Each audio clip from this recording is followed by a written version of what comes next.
Olá, bom dia, boa tarde, boa noite. Vocês que estão me assistindo, sejam muito bem-vindos a mais uma videoaula. Meu nome é Guilherme Morinho, sou professor de História. O tema da aula de hoje é Grécia Antiga, corresponde ao capítulo 5 do livro de vocês, tá aqui. E eu já adianto que vamos dividir essa aula em dois módulos, vamos colocar assim, porque falar de Grécia Antiga são muitos elementos que, se eu fosse colocar em um único vídeo, ficaria longo demais, cansativo, enfim.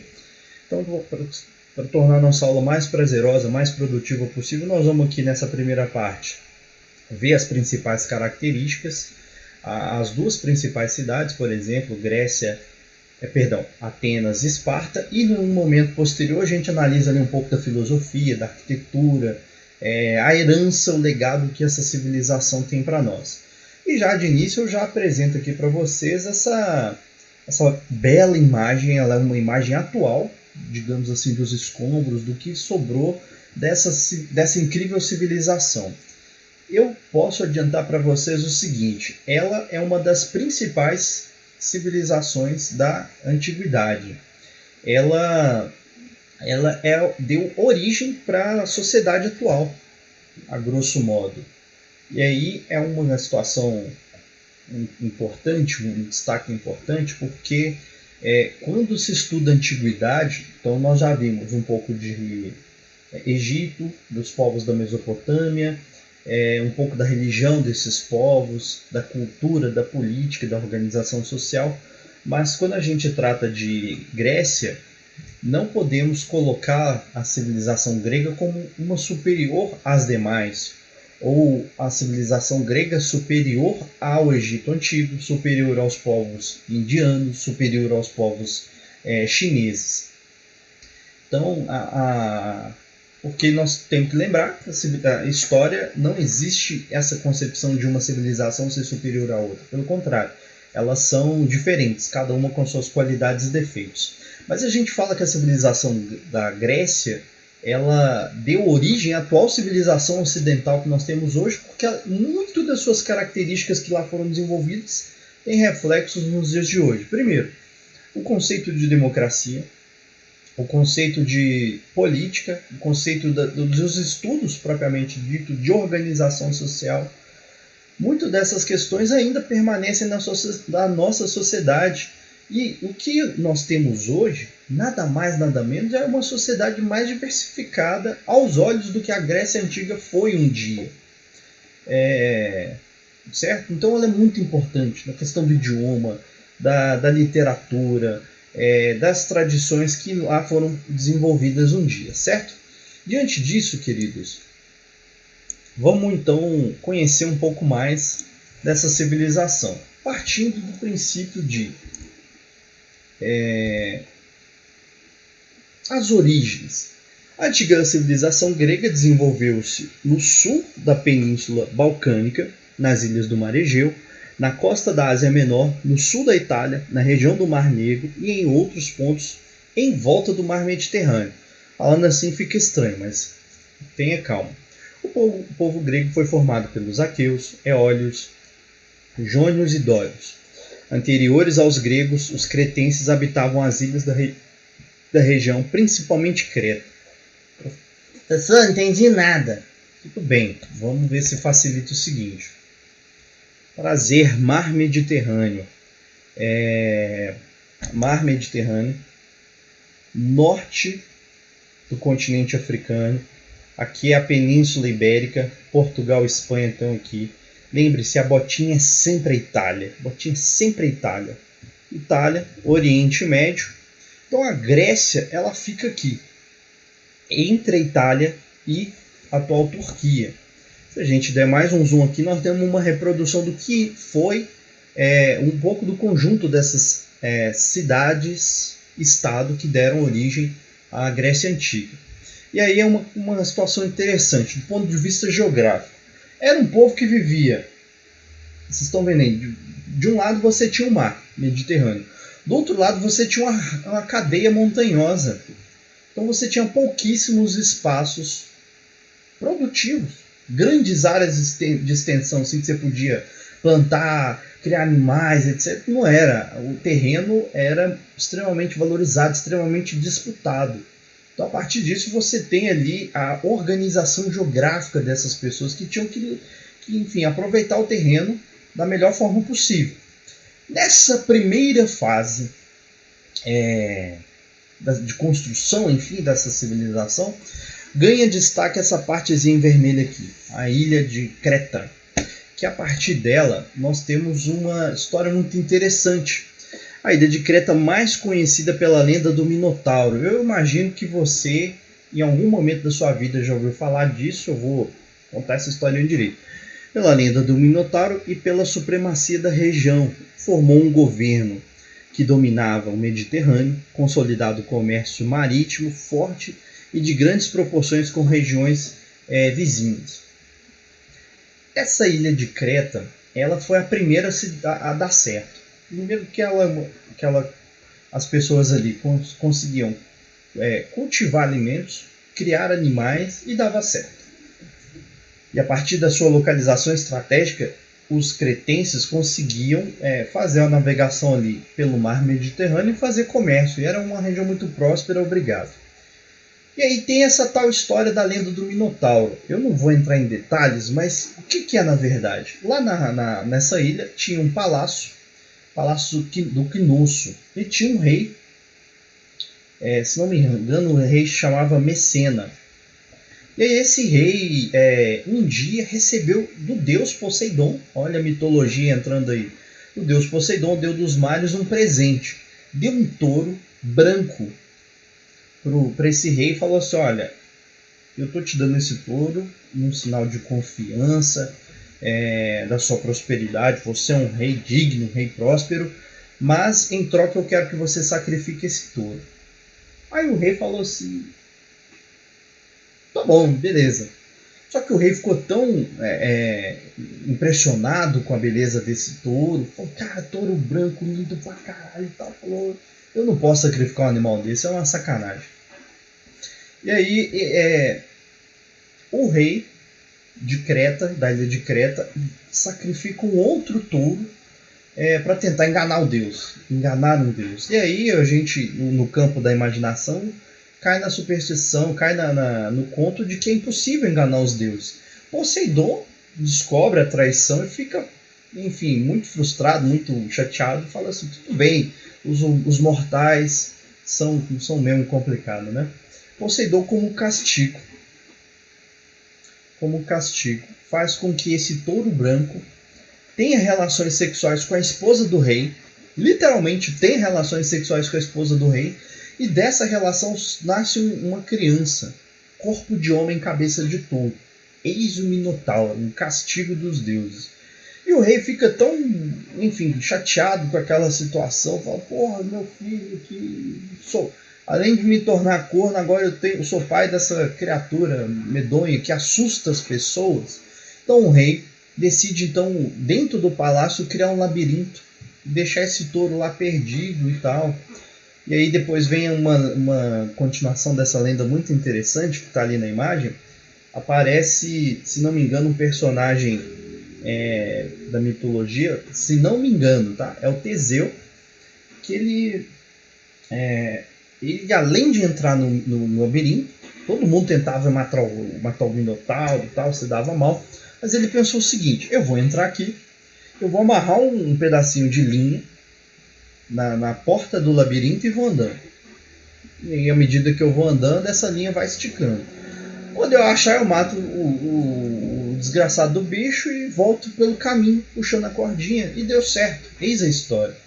Então vejam como que é possível contar a história da Grécia Antiga por esse lado mitológico. E eu, pessoalmente, acho que acaba ficando muito mais prazeroso.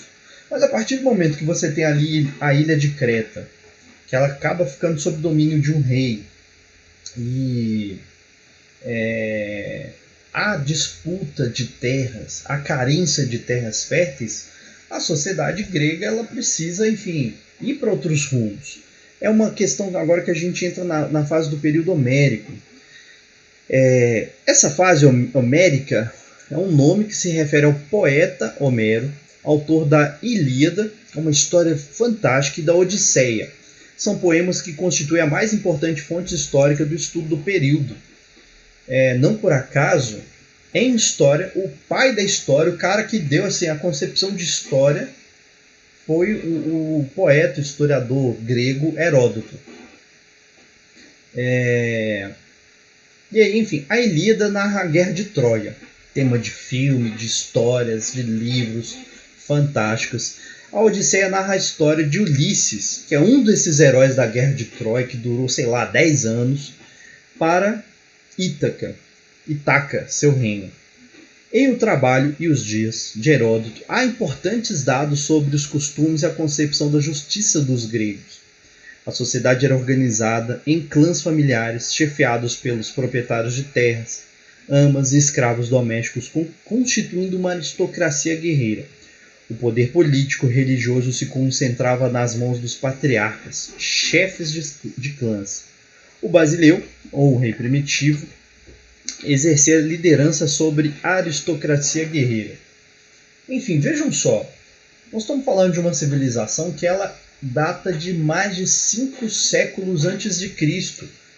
E ela é tão interessante porque é uma fase que, infelizmente, há poucos registros históricos sobre ela. O que se há hoje são alguns poemas, principalmente de Homero, de Heródoto, enfim, e os vestígios deixados pelo homem, a construção dos templos, alguns artefatos, algumas pinturas, enfim, em vasos, mas muito do que a gente sabe não é um aspecto tipo assim, hoje a Troia vai guerrear contra os espartanos ou contra os atenienses. Muito do que a gente sabe é baseado nessas histórias um tanto quanto fictícias. Muito do aspecto mesmo é mítico, mitológico. Então, só para ajudar na compreensão, aqui em cima nós temos a famosa imagem do cavalo de Troia.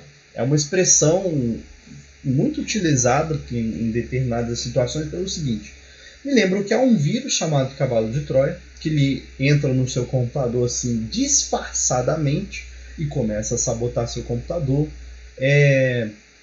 Eu posso muito bem fazer, principalmente nesse período de quarentena agora. Veja um exemplo. Eu vou enviar um presente para uma pessoa lá em Portugal.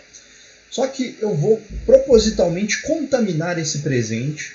Vou contaminar com coronavírus, com SARS, com anthrax, com a maior desgraça que tem, e vou mandar para essa pessoa. A princípio ela vai olhar assim e falar: nossa, que presente lindo, maravilhoso, mas por trás disso há todo um processo ali que vai prejudicar essa pessoa. Então o cavalo de Troia, ele nada mais, nada menos é o resultado da famosa Guerra de Troia. Que esses povos que viviam lá na Grécia Antiga, eles tinham muita convivência ou um lado muito voltado para o mitológico. E quando a gente estudar mitologia a fundo, nós vamos perceber que a mitologia grega ela funciona da seguinte maneira: os deuses influenciam direta ou indiretamente na vida dos mortais.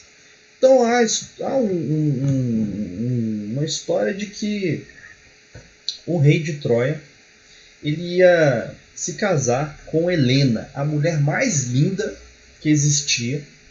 Mais linda, era a mulher mais linda do universo. E eles iam se casar. Porque antes do casamento esse rei convocou todos os chefes de estado para falar assim: eu quero mostrar para toda a Grécia de que eu vou me casar com a mulher mais linda.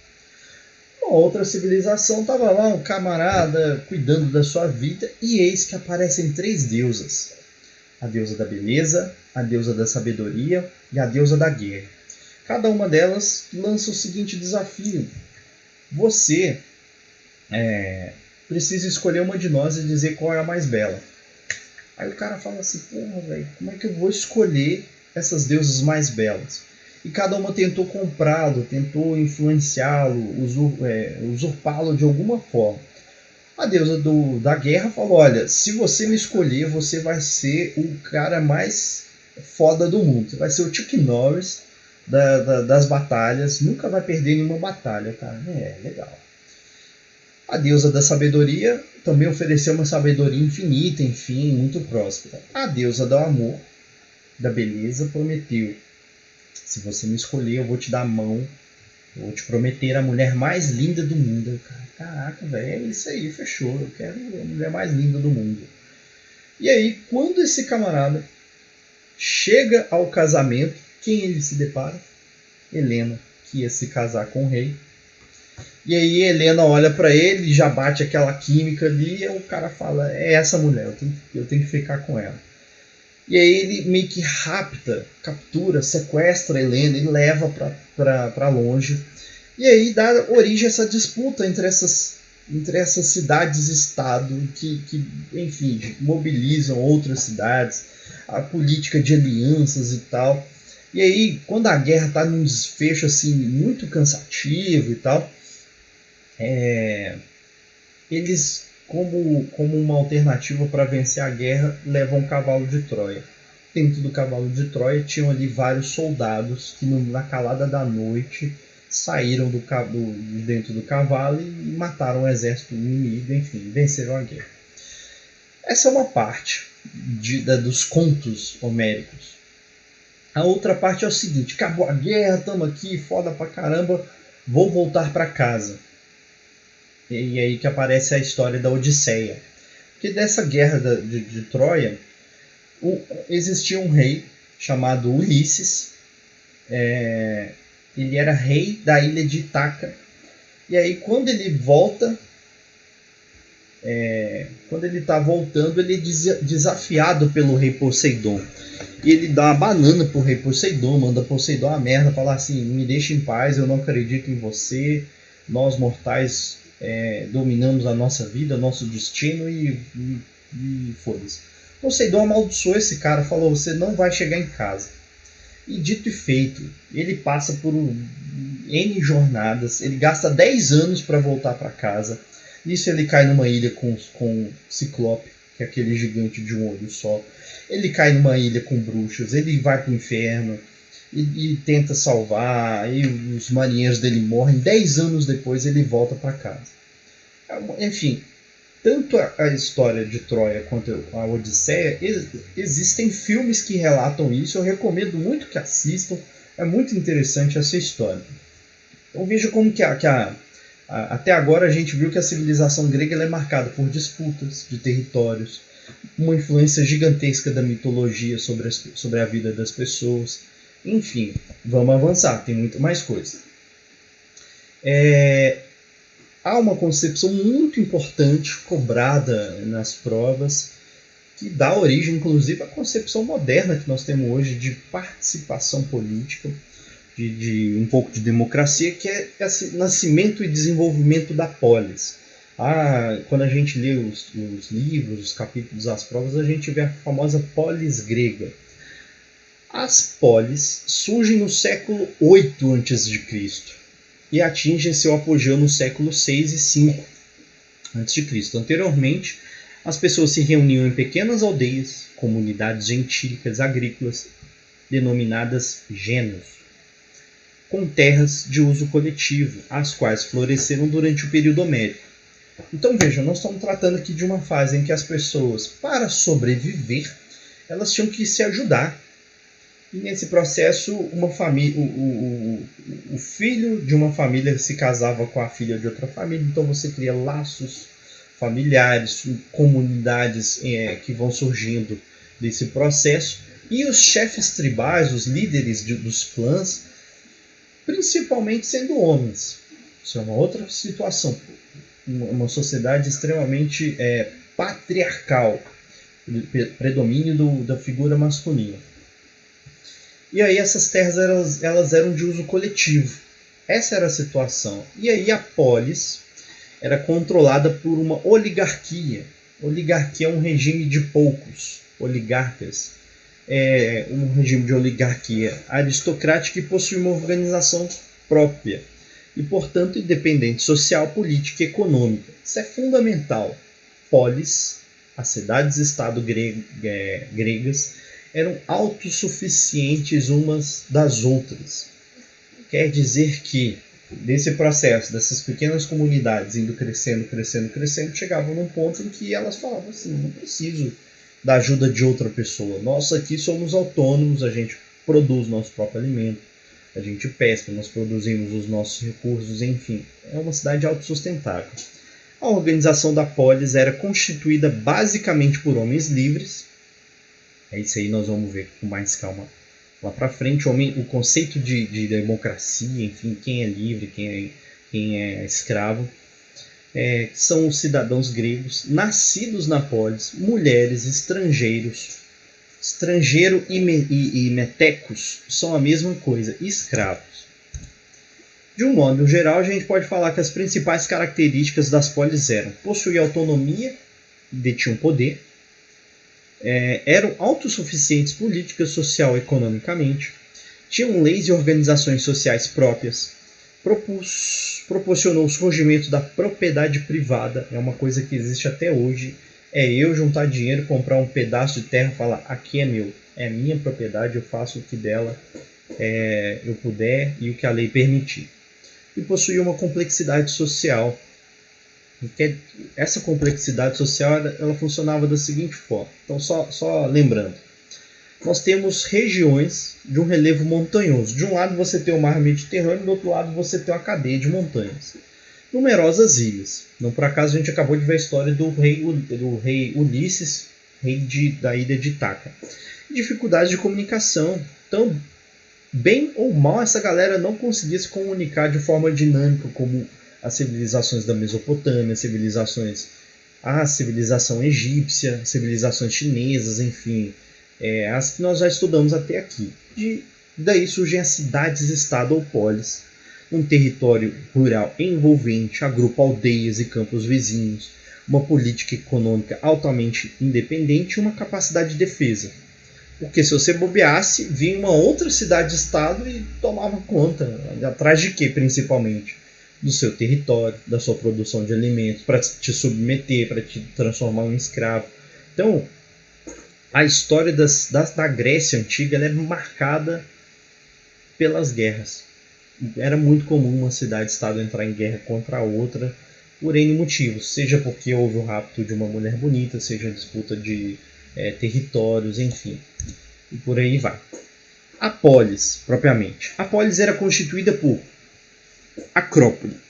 Era situada na parte mais alta da cidade, era o centro da vida religiosa e onde se encontravam os templos. Então veja como que é interessante que mesmo na Grécia Antiga, mesmo nesse terreno acidentado, enfim, nessa dificuldade toda, havia uma perspectiva de planejamento urbano. Não estou falando que era o melhor do mundo não, mas tipo assim, vamos deixar uma parte destinada para os templos, certo? Ágora, ou praça pública, era a parte mais baixa da cidade, onde se encontravam as zonas residenciais, administrativas e comerciais. Constituía o centro da cidade e se desenvolvia a vida política e se realizavam as trocas comerciais. É tipo o centro da cidade. Lá a galera ia trocar ideia, vender, falar de política. Não por acaso aparecem figuras da filosofia grega, Aristóteles, Platão, enfim, Sócrates. Toda essa galera ia ler lá, discursar, filosofar na Ágora. A zona rural, com campos e pastos e bosques, servia para abastecer a cidade de produtos agrícolas. Apesar de viverem isoladas, as cidades-estado possuíam algumas características comuns que lhes davam alguma unidade, tais como a língua, a religião, os jogos e a adoração aos deuses. Certo? Avançando. Lá do outro lado agora, vamos falar de uma das principais cidades-estado desse período. A grande e poderosa, só um momento. A grande e poderosa civilização de Esparta. Ela se localizava na Lacônia, tendo sido fundada pelos dórios. As terras eram distribuídas entre a aristocracia. Os escravos e lotas pertenciam ao Estado. Então, veja como que a concepção de escravo, que é diferente da concepção de escravo do Brasil, por exemplo, ou do Egito Antigo, em que eu comprava uma pessoa. Agora, o escravo pertencia ao Estado e o Estado utilizava da melhor forma possível. Os periapos eram artesãos e camponeses, não tinham direitos políticos. Nós vamos ver isso daqui a pouquinho. O sistema de leis em Esparta era atribuído ao lendário Licurgo.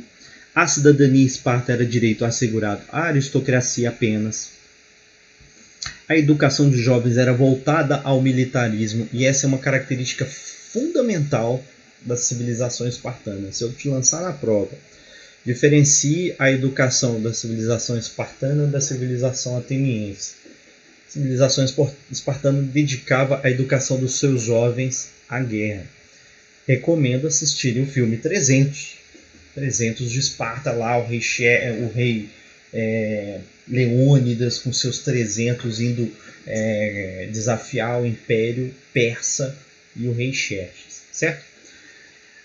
A mulher ela é valorizada pelo seu papel de procriador. Isso é um negócio muito interessante, relatado no filme, inclusive. Nós estamos falando de uma sociedade extremamente machista, que a mulher ela não tinha direito ao voto, à educação, enfim, era resignada ao lar.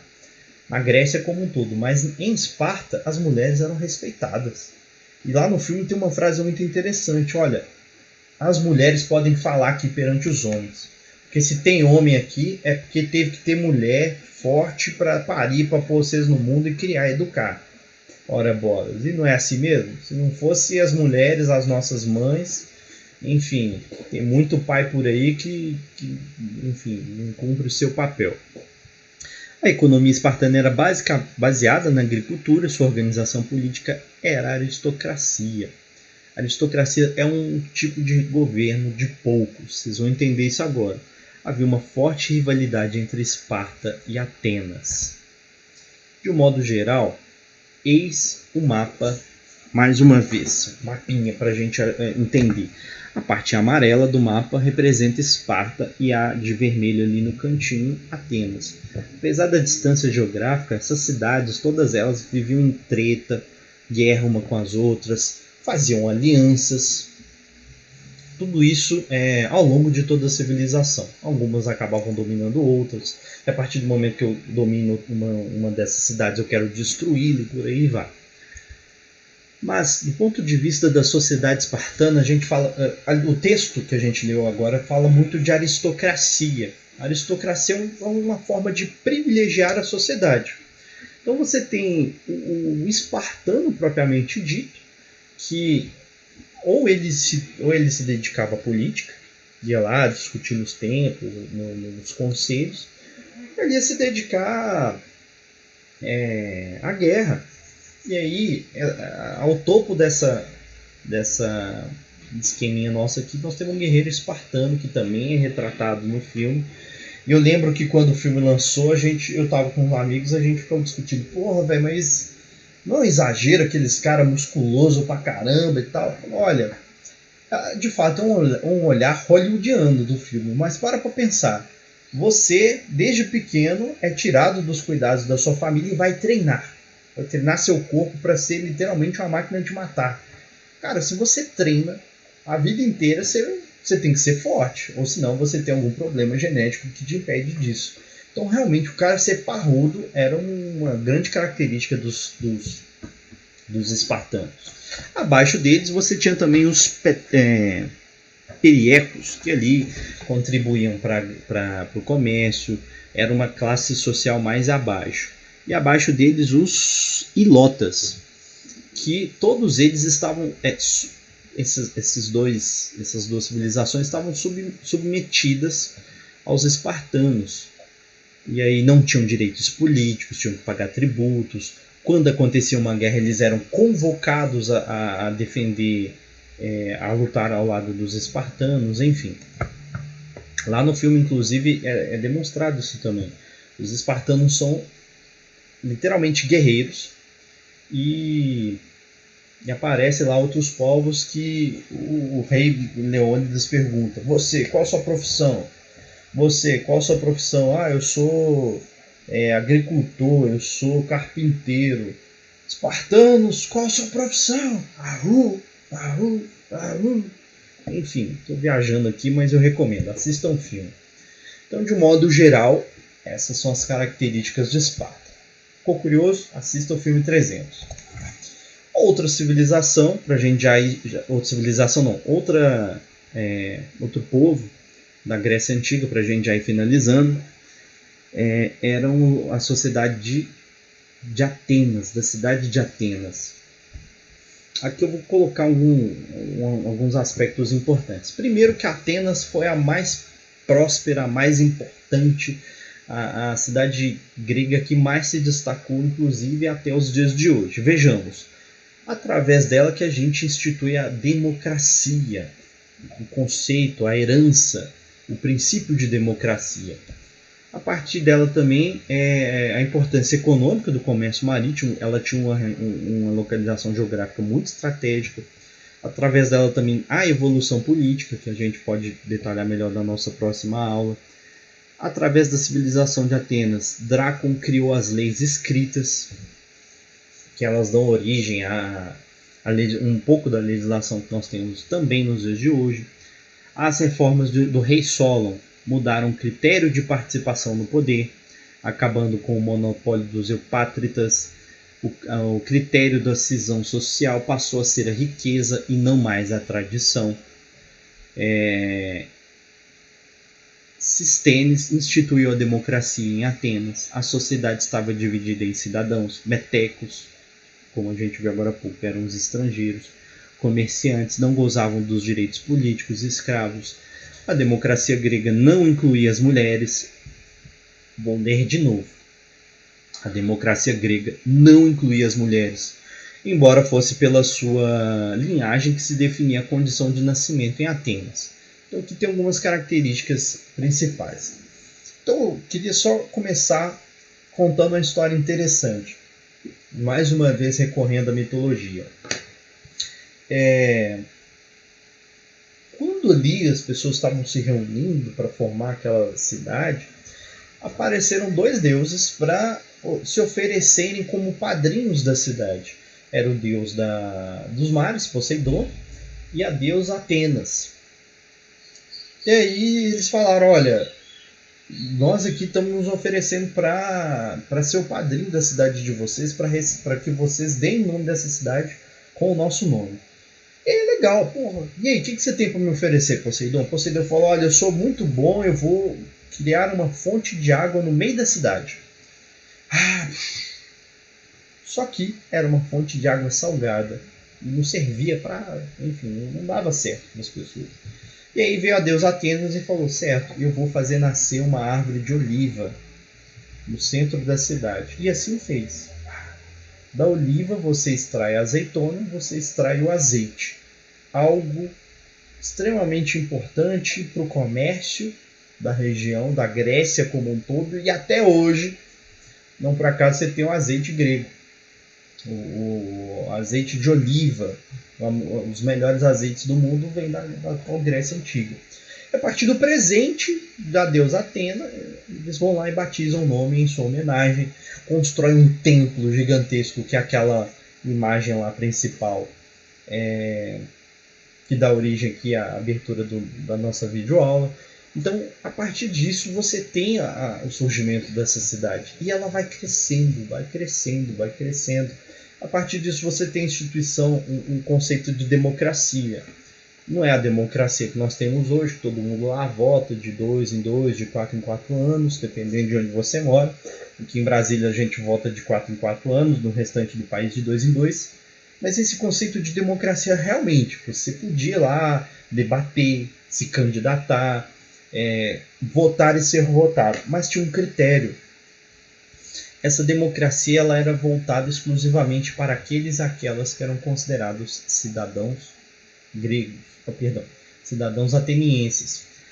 E essa configuração era a seguinte: ou você era homem, maior de idade, aí alguns registros dizem 18, outros 21 anos, homem maior de idade, que tivesse renda, tivesse posses. Só assim você poderia ser considerado cidadão e poder votar, poder participar do processo.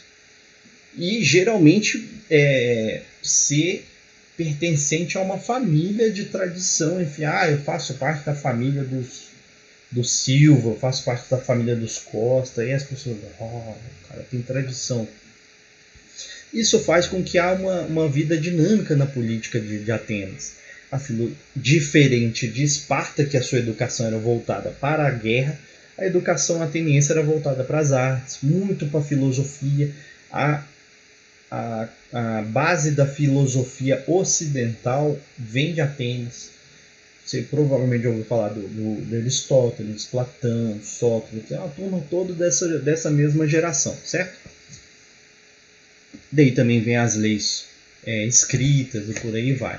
E aqui um pouco da divisão social, a sociedade ateniense. Você tem de fato os cidadãos, os espartanos, os atenienses, e aí mulheres não eram consideradas cidadãs, pelo menos em Atenas. Os escravos, e a condição de você se tornar escravo eram duas: ou escravo de dívida ou escravo de guerra. O escravo de dívida é o seguinte: bicho, eu te emprestei R$1.000, você não me pagou, virou escravo, dançou. Ou escravo de guerra. Lembre-se que eu disse que essas cidades ficavam tretando uma com as outras, em busca de território, enfim, guerreando. O escravo, obviamente, não tinha ali direito social. E os metecos. Meteco é um nome que se dá estrangeiro. Ora bolas, somos brasileiros. Se eu for para os Estados Unidos, eu não posso usufruir dos mesmos direitos. Eu sou um imigrante. Eu posso me naturalizar, aí é diferente. Mas se eu vou para os Estados Unidos, se eu vou para a China, se eu vou para a Argentina, eu não posso usufruir dos mesmos direitos que uma pessoa lá nascida. Então os metecos, eles também eram vistos assim: não, sai pra lá que você não é isso tudo também não, certo? E por fim, aqui um esquema de funcionamento da democracia ateniense, para a gente encerrar a nossa aula. A gente tinha uma espécie de assembleia do povo, todos os cidadãos votavam, escolhiam pelos magistrados. Todos os cidadãos que eram considerados homens maiores de idade, enfim. Nós tínhamos também a Bulê, ou Conselho de 500 elementos escolhidos à sorte. Então, imagina o seguinte: nós temos em Brasília 3 milhões de pessoas, por exemplo. Nós vamos escolher 500 pessoas aleatoriamente, fechando o olho assim, escolhendo. Essas pessoas vão participar da política, vão lá debater, etc. Nós tínhamos também 10 estrategos eleitos por um ano, os magistrados. É tipo os juízes que nós temos hoje. Essa galera era escolhida, tinha mandato. Quem está no Supremo Tribunal Federal hoje, os ministros, o cara entra lá com 35 anos, só sai quando está para aposentar, com 70, enfim. O cara fica para sempre. 10 arrontes escolhidos à sorte por ano. Então, é muito interessante esse esquema aqui, que ele mostra como que havia uma necessidade, como que havia uma tentativa de participação popular na democracia ateniense. Tinha problema? Tinha. Ora bolas, as mulheres não participavam, os escravos, os estrangeiros. Se você era pobre, se você não pertencia a uma família tradicional, você estava fora, estava descartado. Mas é interessante que a partir dessa concepção surge a democracia moderna, certo? Enfim, chegamos ao final da nossa videoaula de hoje. Espero que tenham gostado. Aguardo e-mail com dúvidas, críticas, sugestões e nos vemos até a semana que vem. No mais, passar bem, queridos. Fiquem em casa.